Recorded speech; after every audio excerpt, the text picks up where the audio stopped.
From the Hanuman Health Club here in the heart of New York City, welcome to Inwood Artworks On Air. It's where we meet the musicians, filmmakers, writers, theater makers, artists of all stripes who make their home in what we affectionately call Upstate Manhattan. I'm your host, Darren Sims, and today we welcome local filmmaker Carla Franchesca. Born in Santo Domingo in the Dominican Republic, Robles attended Universidad Autónoma de Santo Domingo and moved to New York City with her family in 2010.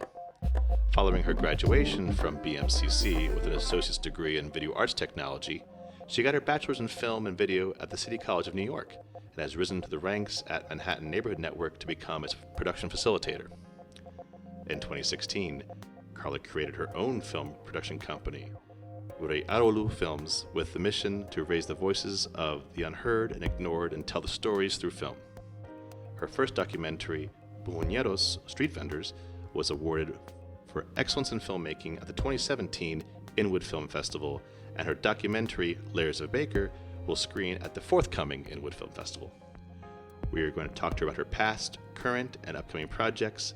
But first, Carla, welcome to Inwood Artworks On Air. It's so good to see you. It's good to see you as well. Thank you for the invitation, Aaron. You're very welcome. So how are you? I'm good. We're alive. We got to be grateful for that after more than a year of craziness and lost and grieved. So I'm very happy to be here today. Well, the feeling's mutual. Thank you. So let's dive in right to the work. All right. Both Buhoneros and Layers of Baker have two wonderful themes in common. They are both focused on an aspect of life in the uptown community, and they both show the struggle of working class Latinos to keep their small businesses alive in New York City. And this was pre-pandemic, by the way, so let's make sure that's out there. So not only as a resident of Uptown and as a film festival presenter, but just as an audience member, I appreciate your willingness to show the social and emotional difficulty of your protagonists. And at the same time, you hold a mirror up to nature, as Hamlet did, to make a call for positive change. So would you say that these two documentaries helped you develop your voice and style as a filmmaker? Totally. When I started working in Buhoneros, it was a simple assignment at BMCC. Interview your mom, interview your dad. Let's dig into the process of making a documentary film. And I thought, well, but if I'm spending time in working in this project, I wanted to make it meaningful, and I want to explore something that I'm not familiar with. I'm from the Dominican Republic, as you mentioned, and things over there are not as organized. People just go to the street and, do their thing. They sell. But I wanted to know how was the process in here. And that's when I started doing my research, and I found out that there was this magnificent organization, Street Vendor Project, and that they were getting organized. And I wanted to know everything about that. I wanted to know what was going on. And that's how I discovered documentary filmmaking. And I said, okay, this is what I want to do. I want to become a filmmaker, and I want to dig into people's stories. Well, I think you do a great job in digging into their stories and bringing them to light in a very palpable and humane way. Are there other Uptown stories like these you would like to highlight? Definitely. I mean, I wouldn't say Uptown, but entire New York City is full of so many stories. We have some people from all over the world that, they have the necessity to share their stories, their journey. People want to talk about those things. And I'm the type that I jump into a cab and my husband makes fun of me because he says, you can't keep quiet. You have to talk to the driver and you have to ask questions. I'm like, yeah, it's fun. The other day I was at the hospital with my little one. She got an ear infection. and I had to go to work. So my husband came to the hospital. I went to work, but I jumped into a cab, and it was this Greek man. And we started talking. It was so beautiful and random. And he started saying how he visited the Dominican Republic once. And I said, oh, I would love to go to Greece. It was beautiful. There is so many things that we don't know about other peoples and their struggles. Yeah, I feel like, and I think we're going to hear even more of those struggles because despite the reopening efforts with COVID and the pandemic, I don't feel we've really felt the effects yet of how our small businesses and taxi drivers are part of a small business. They're entrepreneurs in their own right, right? So I don't think we've heard the last of the pure, I'll just say, hardships that people have felt yet. So I think there's going to be a lot of stories to tell, as there have been anyway. But I just feel like you do have that great curiosity that your husband pointed out that'll lead you to new documentaries. So I was just curious if you had any stories in mind at the time. But let's talk about your work at MNN. Can you speak to how your work is helping community producers with their television shows for public access and TV in both Spanish and English has affected and informs your work and approach as you approach your projects?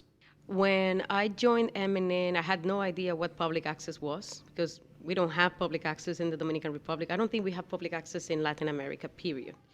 And I started working there as an intern through BMCC. That was a requirement for me to graduate. Mm-hmm. So I came to MNN. I loved it. I couldn't believe that people could have access to media for free, basically.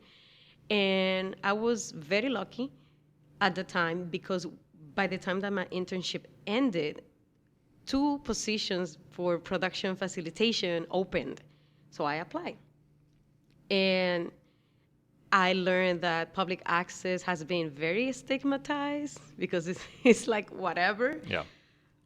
But we feel very proud at MNN El Barrio Firehouse to say that we actually put work for the productions that our community producers make to be quality, like to have the quality. And we always have to give them the feedback because sometimes they don't know how to do things. We provide suggestions, we make commentary, criticisms, and at the end of the day, they're very happy about what they're producing, and we're very happy because we are helping them produce and raise their voices. We have so many different shows. During the pandemic, we didn't close. We were working from home, still using Zoom, StreamYard, doing town halls with the politicians to talk about the pandemic. We were doing partnerships with local organizations like Union Settlement for the youth, so the youth could know that they have the resources, even though we were going through the pandemic. And the fact that we open our doors to help the community in these ways, I think is empowering and it's beautiful. Yeah. It's amazing. So what should we be watching right now on MNN? What are some of your favorites? Ooh. Oh, well, we are producing 6 in-house productions. That's what we produce at MNN. That is not what the community producers are producing. And one of the shows that I like a lot, it's one that we do in partnership with an organization called the Fortune Society. And the show is called Both Sides of the Bars. They are advocating for people who are incarcerated or people that are no longer incarcerated, but they're looking for jobs. They're seeking not to be discriminated. They're looking for housing. They're trying to find jobs. It's a 28-minute show, and it's so powerful, the amount of information that they provide, things that we don't even know. We're producing Punto de Vista, which is a Spanish show that we do live every Thursday at 8 p.m. It's like a magazine where we talk about politics, but we also talk about arts, entertainment, news. That one I helped produce, and it's really fun. All right, folks, you have your homework. Go find them. Yes. Very good. We're everywhere. That's right. What channel are they in New York City? What channel? I mean, it's like different because cables. There's Oh my God, we have 5 channels, Yeah. Aaron. We are on a Spectrum. We are in RCN. We are on Verizon Fios, and we are online, and we are on YouTube. So there's no missing the show because you can't find us. That's amazing. And we collaborate with BronxNet, which is the public access Sure. in Bronx. We also collaborate with Brick in Brooklyn. And the Fortune Society show, Both Sides of the Bars, airs nationally. Wow. Yes. That's really cool. It's really cool because we're also in partnership with other public access nationally. Yeah. Yeah. So people, you don't know how good you got it. Yeah. So It's easy. You can just go to mnn.org and you can find all of the shows. Perfect. Yeah. Very good. Yeah. So before COVID hit, though, you were working on your own show. I want to bring up in March of 2020, you and your husband, Francis Mateo, were working on a teaser for the second episode of a new miniseries called Frangil Notario PI, right? Yes. And it was produced by your production company called, I can't say it right. Rajuelu Films. See, it sounds so much better when she says it. Obviously, a lot has happened since then in the world. So where are you now with the series? We're writing. We are writing because the reason why we started shooting the teaser was because we had planned to do a crowdfunding campaign so we could pay our crew, because everything that we have done so far is, out of pocket. So we had to stop.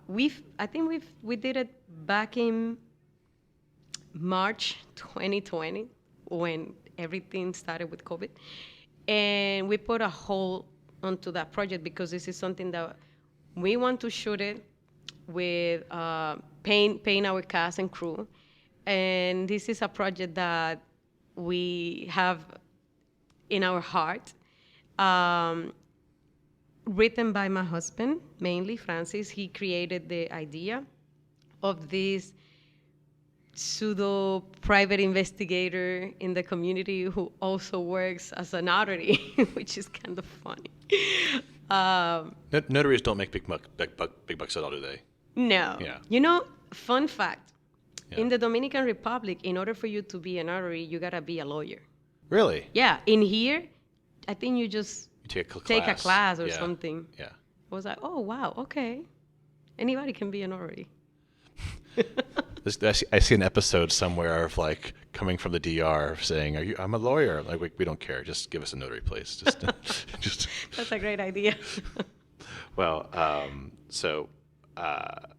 want to note though about your film company is that you formed it not just to produce this series, but its reflective effort to break barriers for people of color and immigrants and women. And with the way the philanthropic world has shifted over the past few years with a greater desire for diversity and funding women's stories and minority groups, I was wondering if this might be a good time. Are you seeing any assistance for projects that are trickling down to like project-based, artist-based filmmaking, or do you feel the funding is still too top-heavy for like the big organizations than the little companies? The struggle is there. Yeah. I see that many more grants are becoming available. I have to say I'm super happy because my dear friend Maite Bonilla just got a grant for NIFA, with NIFA. The Citicorp grant? Yeah, she got it, and she was so excited. She was like, oh my God, I can't believe I got this. Thank you for sharing the information. I'm like, well, if I have the information and I know that other people can benefit from it, why not share it? And I'm just so happy that she got it because she's working hard for that to happen. So we appreciate the fact that now you have more access to these grants, but the struggle to get the money and to get funded is still a challenge. I have a friend who was working in an amazing documentary film. I heard from him that Netflix was taking a look into it and they were interested in getting the film, but they wanted to have full control of the project. And he was like, I don't think I want to do that.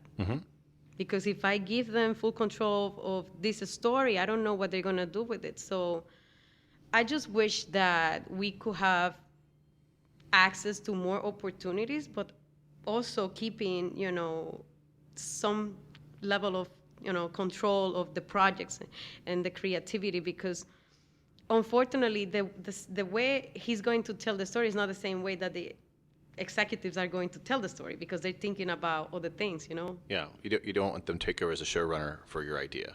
Exactly, especially because if you respect your subject and it's a very delicate topic, you want to honor, the fact that they say yes to you and that they gave you access. You want to respect that. Mm-hmm. And if you don't know what they're gonna do just to sell the show, I don't know. I think it's a matter of integrity. Yeah. So we're saying then it is a little top heavy right now still with the funding, and it hasn't quite trickled down as of yet. But there's progress being made, right? Yeah, definitely. I wouldn't say that we're so far behind. Many people are doing more stuff. I watch a lot of animated stories with my little girls, and I see that they're trying to bring the diversity to these shows, and I'll clap to them for that. Yeah, that's great. For the effort and the fact that they're thinking. The Latino community, I think, according to the 2020 census, have incremented a lot. Yeah, it's going up for sure. Yeah. Yeah, by 2040, I think they're saying it's going to be over 50%, right? Maybe. Probably. Yeah. Yeah, and that's not too accurate, because the census was done in 2020, and I know many undocumented people didn't fill it out, right, because they were afraid. They were afraid because they thought, well, ICE is gonna come and knock on my door, or right, they didn't do it. So the numbers are like an estimate, mm-hmm, but I don't think it's 100%. The truth of how many people, immigrant people, are here. So, with that in mind, about telling immigrant stories like Fran Gill, where can people help you if they like to get involved in supporting your company and make Fran Gill move forward? Well, when we launch that crowdfunding campaign, that's how they can, help us. There we go. Yes. Well, that's what I'm saying. And so they can go to your and when are you launching that? Do you have any idea? We are planning to launch by December, but okay, let's see what's gonna happen. Okay. So many things happening right now, especially with COVID and this new variant. A lot of uncertainty, mm-hmm, but hopefully we can start working on this new episode by 2022. Yeah. How many episodes are in the series? Do you have a whole series? Do you have it storyboarded? We have so far 4. Okay. But the plan is to continue to make at least 6 or 8. Let's see. Like in a season, like have an 8. Yeah, like a season, for a season. Very cool. Yeah. So outside of Fran Gill, do you have any other documentaries or any other projects in development? Any narrative projects in development? Narrative, no. I have the idea for a documentary film. I'm still waiting for the main subject to say yes, I'm on board. I've been just waiting for her to say yes. What's her name and what's her phone number? I'm not gonna say that. Okay, well, we don't want to spook her. But we hope she says yes to you. No, but what I can say is that it's a Dominican woman who has been working in New York City since the 70s. I highly admire her work, and I really would love to tell her story. That's all I can say. What a compliment that will be. I hope she wises up, because she'll get a good treatment from you. I'm sure she will. Well, Carla, it's always a pleasure to see you. And thank you so much for taking the time to share your time and talent with us. Where can we send people to keep up with you and your upcoming projects? So we have a website, rayolufilms.com, RAYOLEFILMS.com, rayolufilms.com. I'm also on Instagram pretty much. I would love to say that I'm not so much in it, But I'm there. You can find me with the handle Carla with the C_Francesca. Francesca, you don't write it the way the Italian writes Francesca. You have to put the CH. Yeah, it's a Dominican thing. We'll have it on our channel here so people can know exactly how to spell it. Thank you. I appreciate it. You're very welcome. And people also write my name with K so many times. I'm like, you know what? Whatever. I get it my whole life. People use one M or last name or two M's, or they misspelled my name with an E. I'm like, come on, people. Yep, but what can you do? It happens. As long as they call me, it's all that matters, really. Right, exactly. Well, Thank you. Thank you so much for inviting me. sure thing. Yeah. You're one of our favorites. We'd love to have you. I'm touched. So thanks to Carla for joining me, Carla Franchesca, Carla Franchesca. on joining me on this Artist Spotlight episode of Inwood Artworks On Air. It's where we meet the musicians, filmmakers, writers, theater makers, and artists of all stripes who make their home here in Upper Manhattan. If you take a moment right now, please show some love for us and Inwood Artworks by rating and reviewing this podcast on Apple Podcasts. That really does help. Many thanks to Hanuman Health Club here at 216 Sherman Avenue in Inwood for hosting us, and also to HeightSites.com for uptown promotional support. Be sure to follow us on social media at Inwood Artworks to keep up with all that we do, which includes the Inwood Film Festival, Filmworks Al Fresco, pop-up art galleries, live performances, and so much more. If you'd like to support On Air and our free programming here, make a tax-free donation at inwoodartworks.nyc/donate. This program is supported in part by public funds from the New York City Department of Cultural Affairs in partnership with City Council. From the top of Manhattan and the bottom of our hearts, thank you so much for tuning in. This is Aaron Sims for Inwood Artworks On Air.